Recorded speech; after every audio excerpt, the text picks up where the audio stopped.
Hello friends, आज हम लोग बात करने वाले हैं तक्षशिति अध्याय के अंतर्गत सेकंड लेक्चर की बात करेंगे और इसमें आता है सेकंड पॉइंट आदान काल। तो आपके सिलेबस में होगा आदान काल।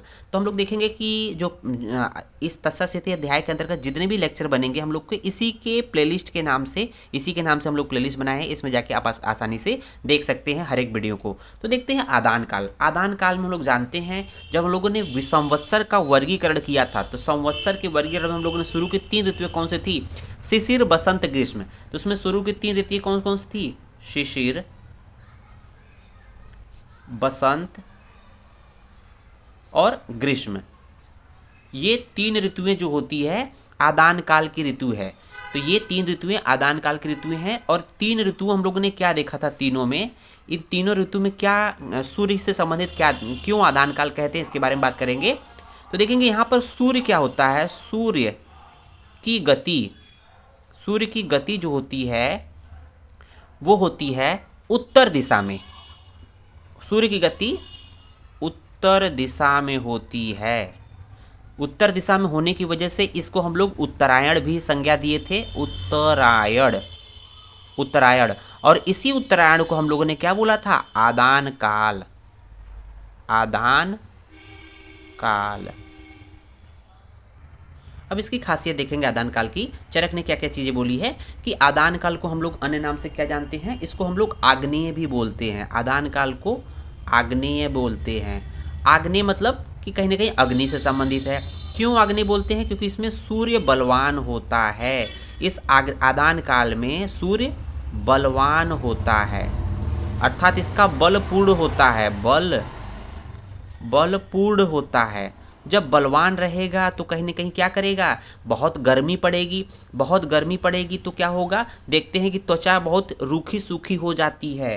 तो यहाँ पर क्या है कि वायु अति रुक्ष हो जाती है। इस काल में वायु अति रुक्ष हो जाती है। अति रुक्ष हो जाती है, ठीक है ना। तो देखेंगे आदान काल में सूर्य की गति उत्तर दिशा में है, उसको उत्तरायण कहते हैं, आदान काल कहते हैं। लेकिन खासियत क्या है? आदान काल में जो मेन फैक्टर है वो सूर्य, सन, याद कर लिएगा, सन। जहाँ सूर्य की बात होगी, SUN नहीं, SUN, सन। अर्थात इसको हम लोग, क्योंकि आग्नेय होता है तो क्योंकि यहाँ पर सूर्य क्या होता है? पूर्ण बल के रूप में होता है, अर्थात इसमें पूर्ण अपने फुल फॉर्म होता है। जब फुल फॉर्म में रहेगा तो बहुत गर्मी पैदा करेगा। गर्मी पैदा करेगा तो जो शरीर का स्नेह भाग होता है वो खत्म हो जाएगा, जिससे त्वचा रुक्ष हो जाएगी। इसलिए वायु अति रुक्ष होती है। वायु रुक्ष होगी तो क्या होगी? शरीर की त्वचा रुक्ष होने लगेगी। तो ये बात है। और यहाँ पर क्या है? जब सूर्य बलवान है तो चंद्रमा का बल क्षीण होता है, अपोजिट हो जाएगा। भाई एक ही तो बलवान रहेगा। चंद्रमा का बल व्याहत, इसको बोलते हैं व्याहत, अर्थात क्षीण होता है। भाई व्याहत मतलब क्षीण होता है। और सूर्य जो होता है बलवान तो होता है, चंद्रमा क्षीण होती है, बल क्षीण होता है। और इसमें देखेंगे क्या बोला है? सूर्य तथा वायु जगत का शोषण करते हैं। सूर्य तथा वायु जगत का शोषण करते हैं। समझ में आया? नहीं। शोषण करने का मतलब होता है कि जो स्नेह भाग होता है शरीर का, हो चाहे संसार में जो धारियों के शरीर से जो स्नेह भाग निकलता है उसका शोषण कर लेंगे तो रुक्षता बढ़ जाएगी। उसका बाद देखेंगे कि क्या बात है कि रुक्ष रस, जो रुक्ष रस होते हैं, रुक्ष को बढ़ाने वाले जो रस होते हैं, रुक्ष रस अर्थात तिक्त, कसाय तथा कटुरस की वृद्धि होती है। तथा कटुरस की वृद्धि होती है। तो ये चीज़ें बातें कही गई है, चरक ने बोली है। और अंतः फाइनली क्या होगा? मनुष्य को यथाक्रम दौर्बल्य की प्राप्ति होती है। मनुष्य को यथाक्रम दौर्बल्य